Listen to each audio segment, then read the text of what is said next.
Programa TVK, um oferecimento. Ramires Motors, a sua concessionária Toyota. Morarte. Stella Ayub Banqueteria. Por quilo, restaurante self-service. Taust, faz toda a diferença.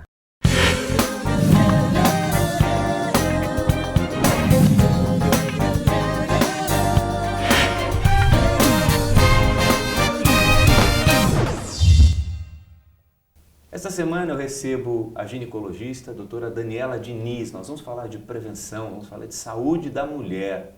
Nós vamos falar de ginecologia, de saúde, para você aqui no TVK. Daniela, é um prazer recebê-la, né? E a gente fica feliz por Sorocaba, profissionais da tua competência e outros tantos colegas que nos trazem a tecnologia, nos trazem procedimentos que são menos invasivos, quer dizer, não são mais cirurgias com grandes cortes. Hoje as mulheres que têm dificuldade de engravidar já têm até procedimentos, exames, como se fosse uma endoscopia de útero. Eu não sei exatamente qual é o nome desse procedimento, mas isso também facilitou a vida da mulher e o diagnóstico de determinadas doenças. Com certeza. Kiko, primeiramente, obrigada pela oportunidade de estar aqui no seu canal. Eu agradeço o convite da ITV, agradeço o convite da Rede Ipanema também. E é muito bom poder vir falar um pouquinho para você e para todo mundo que está em casa sobre o que é o meu dia a dia. Claro. Né?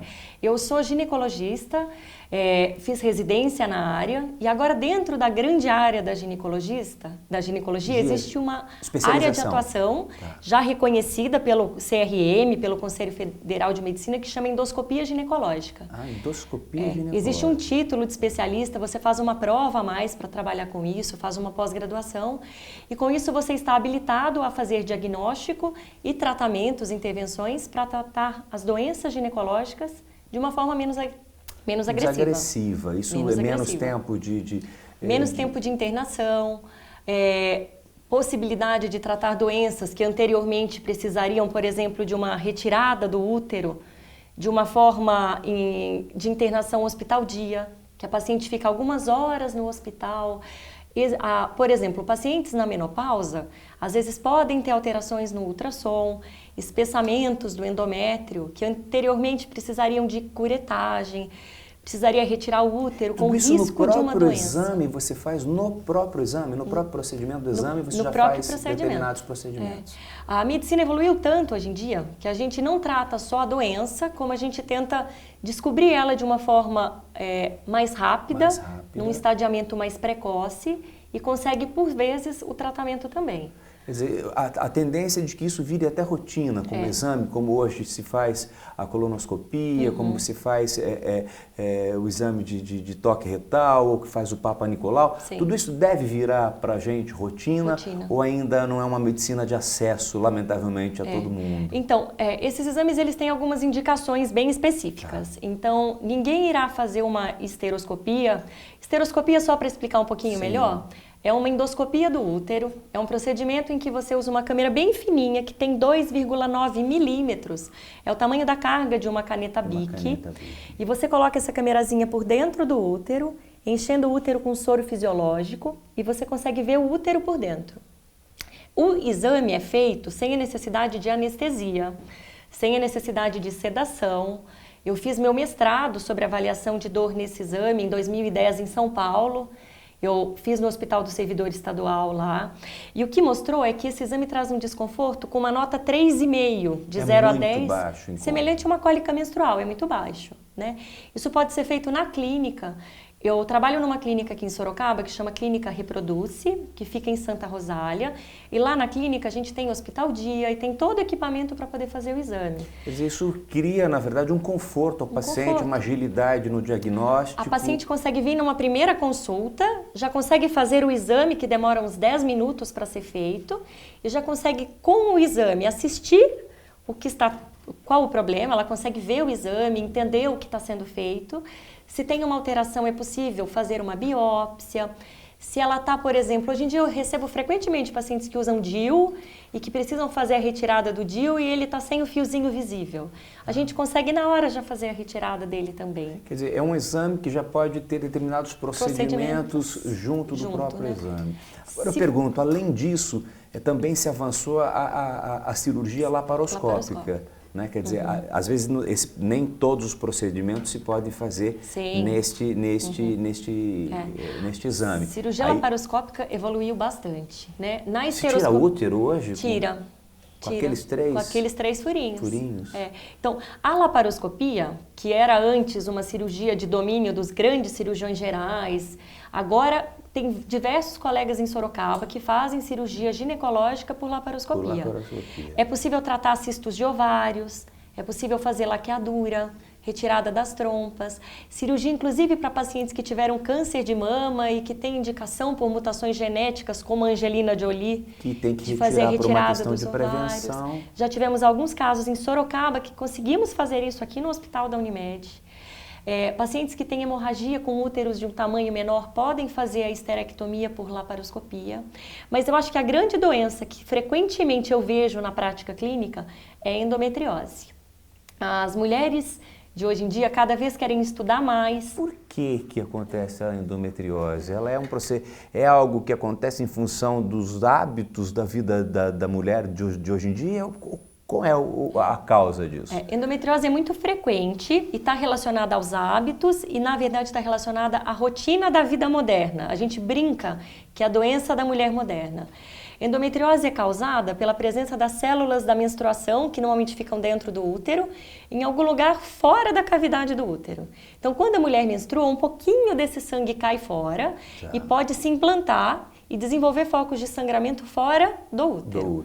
Se forma em cima do ovário, nas trompas, começa a dar aderência, forma cistos. Isso pode levar a dificuldade para engravidar, né? Os sintomas se manifestam normalmente como dor ou dificuldade para engravidar. Mas existe algo para se fazer, algum hábito de atividade física, alimentação, estilo de vida que pode evitar que a endometriose possa acontecer? Ou aí tem fatores genéticos, não é só uma questão de hábitos ou de estilo de vida? Começar a menstruar muito cedo, que a gente vê que as meninas estão ficando mocinha mais cedo. Demorar para engravidar. A mulher de hoje em dia, ela quer estudar. Ela menstrua mais cedo, né? De repente até inicia a sua vida sexual mais cedo. E aí a vida profissional a leva a demorar a sair de casa, demorar a casar, leva uma vida independente. A mulher hoje em dia tem que estudar, tem que fazer pós, tem que casar, tem que estar bem no trabalho para começar a engravidar. Então, algumas mulheres demoram, é frequente a gente vê mulheres de 35 anos que estão começando a pensar em engravidar.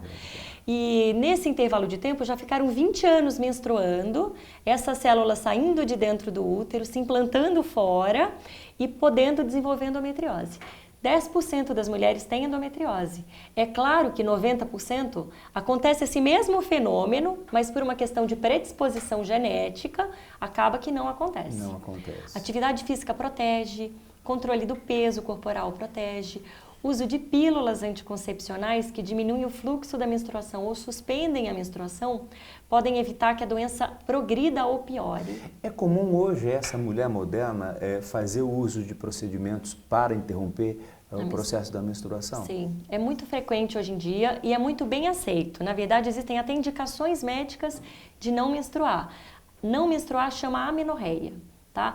Quando que a gente vai pensar em não menstruar? Pacientes com endometriose, por exemplo, a gente sugere que não menstruem para que a doença não piore. Não evolua. Quem tem cólicas menstruais, quem tem TPM, quem tem as alterações cíclicas como dor de cabeça, quem quer praticidade, porque a menstruação, na verdade, ela atrapalha a rotina, né? Eu sou médica, imagina que eu estou num procedimento cirúrgico e que de repente você está com cólica menstrual, você está com dor de cabeça, uma professora que não vai ter o mesmo bom humor, o mesmo rendimento. Até no relacionamento íntimo e conjugal, a menstruação pode trazer alguma restrição. Então, mulheres, mesmo que sem uma indicação médica, podem optar por usar pílula contínua, colocar implante ou um DIU hormonal que diminui o fluxo da menstruação. Obviamente que você tem que fazer uma análise, porque tem pessoas que eventualmente possam ter impedimento para fazer, de repente, do implante, da questão do hormônio. Às vezes alguém que teve uma trombose pode ter uma contraindicação. Mas, de maneira geral, é muito bem indicado e muito bem... as pessoas que fazem uso desses procedimentos levam uma vida com muita qualidade. Né? Isso melhora bastante a qualidade de vida e como tem diversas técnicas ou diversos métodos, até mulheres com fatores de risco, por exemplo... Tem alternativas. Tem alternativas. Mulheres que tiveram trombose, que não deveriam se expor ao estrogênio, que é um dos grandes componentes que causa trombose, podem usar o implante, podem usar o DIU hormonal para diminuir ou ficar sem menstruar. Isso pela Organização Mundial de Saúde tem um critério de elegibilidade do tipo 1, quer dizer, todas as mulheres poderiam usar. Poderiam usar. Na verdade, a mulher que tem risco de trombose, é importante falar porque sempre sai em mídia social e muita informação, e na Dr. Google realmente é um grande problema. Ele ajuda por alguns aspectos, mas cria uma série de dificuldades. Aí imagina que a mulher que tem risco de trombose porque ela está com sobrepeso, porque ela é sedentária, porque a perna está inchada ou ela tem vasinhos, ela lê na internet que a pílula pode dar trombose e as pílulas podem aumentar de 2 a 8 vezes o risco de ter trombose. Aí ela para de tomar pílula, se previne com um preservativo. Se ela engravida, o risco dela na gestação ter uma trombose é muito maior do que a pílula de é 60 vezes. Então, tomar a pílula protegeria da gravidez indesejada e do risco até de uma trombose eventualmente na gestação. Bom, nós estamos falando com a doutora Daniela Diniz, que é ginecologista, está dando uma aula hoje aqui, uma utilidade pública a você que acompanha a gente aqui na Interativa TV. Nós vamos a um rápido intervalo comercial, depois nós voltamos com a participação dele, o nosso Urbano Martins, e a crônica da semana falando de algo que foi muito comentado, que é a história de estupro no Brasil. E a gente volta já já com a doutora Daniela Diniz aqui no nosso TVK, na Interativa TV, agora também em Itapetininga, Votorantim e Sorocaba. Carro com padrão Toyota é assim, melhor manutenção, melhor valor de revenda, mais clientes satisfeitos. E feirão de fábrica com padrão Toyota é assim, imperdível. Em toda a rede de concessionárias Toyota, seu usado vale 100% da tabela FIP na troca pelo Etios e Corolla 0 km. E mais, toda a linha Etios 2016 com taxa zero e Corolla automático a partir de R$ 79.990. Aproveite e venha conhecer as novas Hilux e SW4 2016. Corra, é só neste fim de semana na rede de concessionárias Toyota.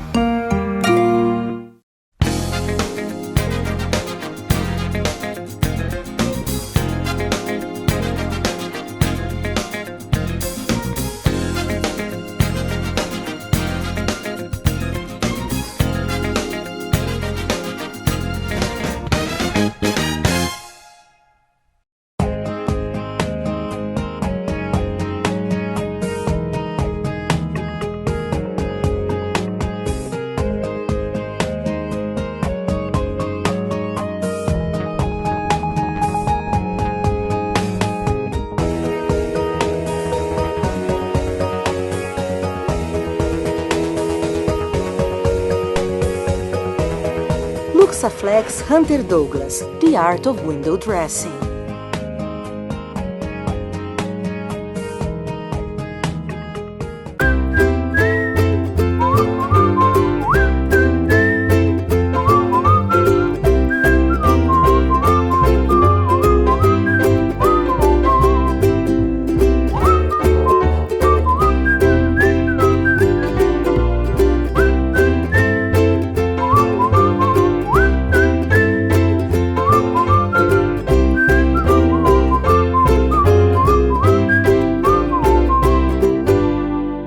A gente tá fazendo aniversário e o grande presente é você. Promoção Taust Você, esta amizade vale ouro. São R$200 mil divididos em 40 prêmios de R$5 mil em certificados de barras de ouro. São muitas chances de ganhar. Participe, cadastre-se no nosso site e boa sorte. Uma amizade como esta vale ouro. Taust, há 25 anos fazendo toda a diferença.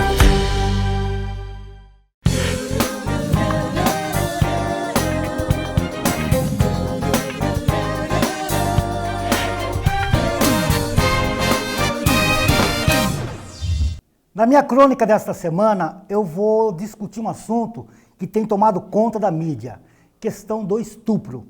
Caso que teve origem mais famoso lá no Rio de Janeiro, onde aquela garota supostamente foi estuprada por mais de 20 pessoas. Mas eu vou inovar nessa semana. Eu trouxe o José Roberto Ercolim para saber a opinião dele, ele que é uma pessoa bastante balizada e polêmica, o apresentador do Jornal de Ipanema. Ercolim, o que você acha desses casos? É um absurdo, né? Antes de mais nada, é um prazer muito grande estar nesse seu espaço aqui e, sem dúvida, deixou a todos nós sensibilizados. Este caso do Rio de Janeiro, nesses últimos dias, foi um marco para outros absurdos que nós ficamos sabendo. Eu não sei se coincidência ou se motivado pela denúncia do Rio de Janeiro, como por exemplo que na nossa região, em Votorantim, uma garotinha que foi estuprada pelo avô. Nós tivemos alguns outros casos que se proliferaram, mostrando que o estupro é muito mais comum do que a gente imagina. E o que é pior, né? Muitas vezes dentro de casa. Algo que a gente já sabia, mas que a gente não tem a dimensão desse problema. Agora, o questionamento que fica é o seguinte: isso é uma coisa, um fato que está acontecendo agora, ou isso já vem de há muito tempo? Eu acredito que seja uma prática, né, lamentavelmente, que há muito tempo aconteça no Brasil, só que as pessoas ou têm vergonha de denunciar, ou existe hoje uma motivação maior diante de uma abertura na sociedade para vir a público esses casos, que precisam ser combatidos de qualquer jeito. O que me chamou mais atenção lá no caso do Rio de Janeiro, da garota que dizem que foi estuprada por mais de 30 pessoas, foi o seguinte: muitas pessoas afirmando, inclusive pessoas de um nível cultural, escolar, elevado, que ela não tinha que fazer nada lá na favela, não tinha que estar no reduto de bandidos, aquela coisa toda. É um absurdo, em qualquer parte que seja, em qualquer sentido e situação que possa ocorrer, isso daí tem que ser altamente condenável e punido pela sociedade. Fica para você refletir esse comentário do José Roberto Ercolim. Esta semana eu recebo no TVK, na sua Interativa TV, a doutora Daniela Diniz, que é médica ginecologista, e nós estamos falando sobre uma série de abordagens importantes. Já falamos de cirurgias menos invasivas, já falamos do uso da pílula anticoncepcional, falamos do controle da menstruação, da diminuição de que ele se interrompa através de uma série de métodos.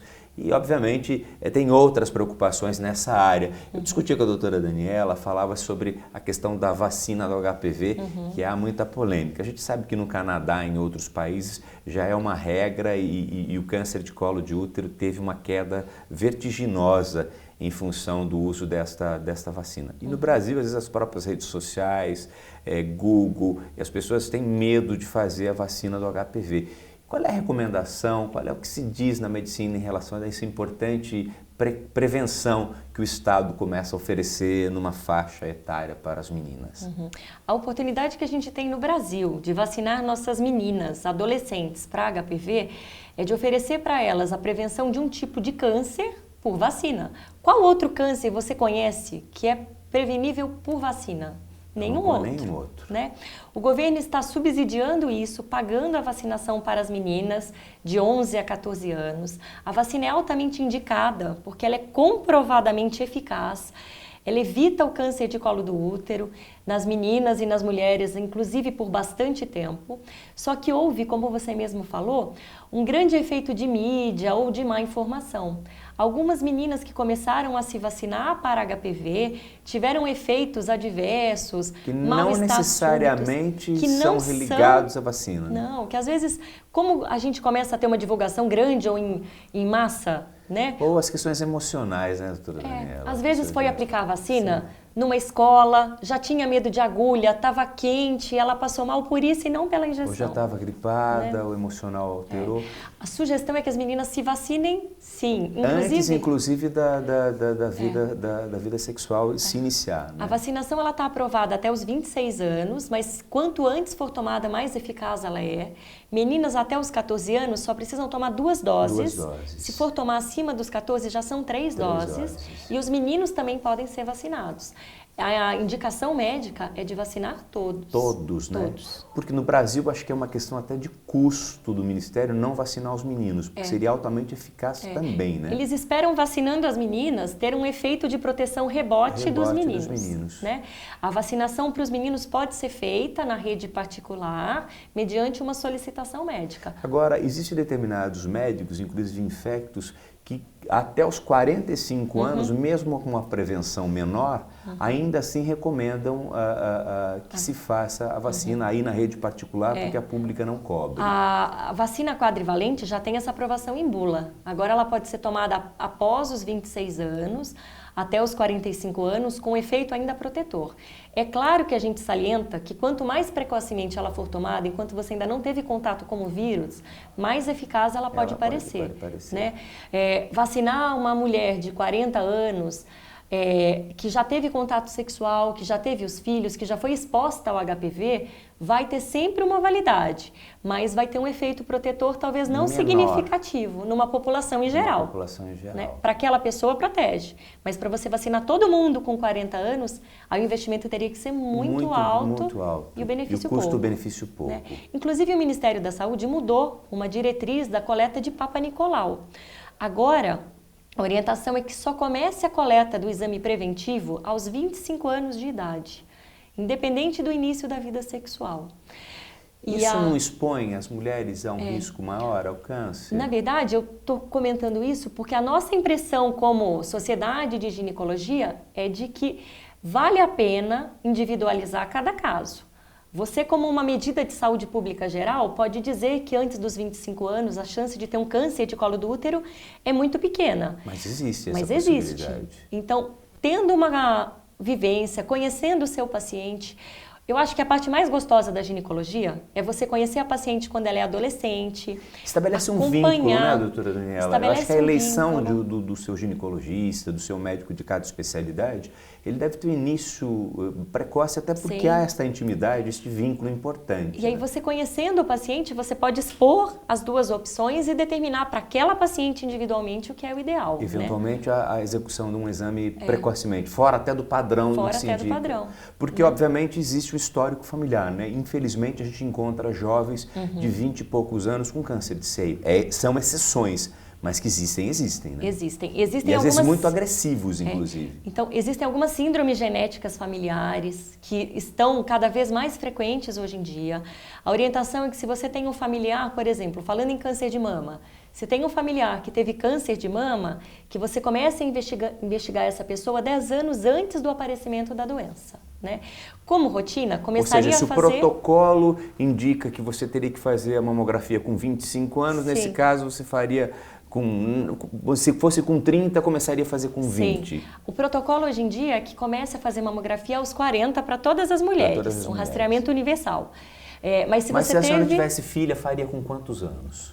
Se eu tivesse uma filha... Eu sei que a senhora tem 2 filhos, tenho 2 meninos, Então, por enquanto, né, doutora Daniela? Exato. Não, eu estou bem. Eu acho que já contribui bem para a sociedade. Para a sociedade. Né? Mas a orientação para rastreamento de câncer de mama é com 40 e aos 35 a gente já pode oferecer. Mamografia. Sempre individualizando. Se a gente teve...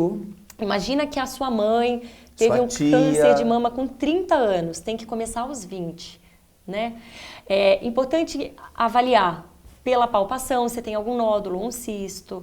Só que esse tipo de câncer, como ele é muito agressivo numa idade precoce, normalmente ele não consegue ser rastreado por uma mamografia. Então, começar a fazer mamografia para todo mundo com 20 anos vai expor a mama a uma radiação, que aí sim você está aumentando o risco de câncer, sem conseguir melhorar o diagnóstico do câncer. Agora, o que mais lhe procuram em relação à prevenção, ou se não prevenção? O que mais bate a porta das clínicas de alguém que cuida da saúde da mulher? Eu acho que o que mais bate a porta é contracepção, é evitar gravidez. Né? Como a gente falou, na clínica a gente tem colegas que trabalham com reprodução, as mulheres cada vez... É o contrário, né? Com dificuldade para engravidar, tem as duas coisas. E quem não quer ter? As mulheres cada vez querem esperar um pouco mais para engravidar, então elas procuram no primeiro momento, querendo evitar a gestação, querendo orientação de pílula, só que elas procuram a pílula que não dá celulite, que não engorda, e tem tudo isso? Melhora a pele. Tem, claro que tem. Que faça tudo isso, não. A medicina, né, e a farmácia inventam tudo, né? A qualidade de vida. Mas tem tanta opção disponível hoje em dia. Tem injeção, anel, adesivo, implante, DIU. Qual é a melhor opção? Obviamente que é como se fazer uma dieta para um atleta, é muito individualizado. Mas de maneira geral, quais são as melhores opções hoje de contracepção? Contracepção é muito individualizado. Frequentemente elas me pedem uma pílula e saem ao final da consulta com um método que não é pílula. Né? O melhor método, de uma maneira geral, é aquele que ela não esqueça de tomar. Então, se... Ou, na verdade, um pouco de preconceito das famílias de, ao colocar um procedimento mais definitivo, imaginar como que aquilo seja a liberação de uma vida sexual. Um estímulo, né? Ou o uso da camisinha estimula no período de carnaval a que todos façam a atividade sexual irresponsável. Não. Né? Então, a melhor indicação... Um pouco de ignorância ainda, né? Todos os métodos têm a mesma eficácia se você usá-los da forma correta. O Colégio Americano de Ginecologia e Obstetrícia indica os métodos de longa duração, que a gente chama de LARC, que são os métodos que duram mais tempo, que duram de 3 a 5 anos. Aí está incluso o DIU de cobre, que continua tendo fluxo de menstruação e que está disponível na rede pública. O DIU hormonal, que libera um hormônio só dentro do útero por 5 anos. Ele não vai ter efeito sistêmico e ele vai diminuir o fluxo da menstruação. Diminui bastante. Diminui e deixa até 30%, 50% das mulheres sem menstruar, que está coberto por todos os planos de saúde, desde que tenha uma indicação médica. É isso que às vezes a paciente não sabe. Ela vem querendo tomar uma pílula e não sabe que ela tem essa opção. E o implante, que é um tubinho que libera hormônio na circulação, que dura 3 anos. E esse aí não menstrua mesmo. Esse não menstrua tem um outro escape, né? O que é interessante é que é um método que não dependa que a paciente tome, que não dependa que a paciente tenha uma boa absorção. Por exemplo, mulheres que têm diarreia podem ter diminuição da eficácia. Pacientes que fizeram cirurgia bariátrica, pacientes que tomam outras medicações, medicação para dor de cabeça, topiramato, diminui a eficácia da pílula anticoncepcional. E às vezes... Até pode engravidar. Pode engravidar. Então, por isso essa relação do médico-paciente, esse nível de detalhe, e o paciente não esconder a sua vida, até a dor de cabeça, até a diarreia, porque de repente alguma coisa que ele acha possa não estar correlacionada, né, cria uma... Às vezes está tomando um remédio para emagrecer e não imagina que isso pode interferir. Pode interferir. Está tomando um antibiótico para uma infecção urinária e isso pode mexer. Ou seja, a mulher pode ter qualidade de vida, pode ter uma vida sexual com responsabilidade, pode inibir a sua menstruação, ou seja, pode viver melhor, né? Pode ter uma igualdade, uma qualidade de vida, e é isso que a medicina busca. É isso mesmo. Algumas pílulas ou medicações, por não ovular, diminuem o risco de câncer de ovário, diminuem o risco do câncer de endométrio. Então a gente acaba fazendo uma prevenção secundária. E uma mulher bem-humorada o mês todo? Então, sem TPM, porque é uma chuva hormonal, né? É muito hormônio, né? Que circula na mulher nesse ciclo, né? E aí mexe realmente com tudo, né? E interfere com tudo, né? Qualidade de vida, relacionamento conjugal, trabalho. Porque a mulher, ela é dona de casa, ela é profissional, ela é mãe, ela é amante, ela é tudo. As mulheres têm uma dificuldade, um desafio muito maior que os homens, acredito eu. Na verdade, o desafio eu acho que é do coletivo, né? Mas a mulher, ela tem que se cuidar. Eu acho que a grande missão do ginecologista é tentar, naquele momento que ela chega e que ela vai conversar, deixar à vontade para poder expor. Não é pouco frequente que eu converse e faça aquela consulta tradicional, coleta da prevenção, e no final da consulta ela se abre e conta que está tendo um problema de relacionamento, ou que tem alguma coisa no trabalho que, na verdade, está fazendo com que ela não se sinta bem, né? Ou seja, esse acolhimento de repente, pode mudar a vida da pessoa, uma consulta e um procedimento talvez que interrompa a menstruação. Claro, né? E orientação, né? Claro. Como eu te falei, se eu não fosse falar sobre evitar a gravidez, o segundo ponto de maior procura é tentar engravidar, né? Porque aí espera até os 35. A hora que resolve engravidar, que engravidar é esse mesmo. Na semana. Eu quero agradecer a doutora Daniela Diniz, da Clínica Reproduz, é isso? Em Santa Rosália, que veio colaborar aqui com a gente com informações, né, nessa área importante da medicina, ela e esses colegas da mesma área que tanto podem contribuir com a qualidade de vida de todos vocês. Um abraço, fiquem com Deus e até o próximo programa. E essa semana foi a doutora Daniela Diniz que apresentou aqui a sua aula, a sua participação na sociedade na nossa Interativa TV. Fiquem com Deus e até o próximo programa. Programa TVK, um oferecimento. Ramires Motors, a sua concessionária Toyota. Morarte. Stella Ayub Banqueteria. Por quilo, restaurante self-service. Taust, faz toda a diferença.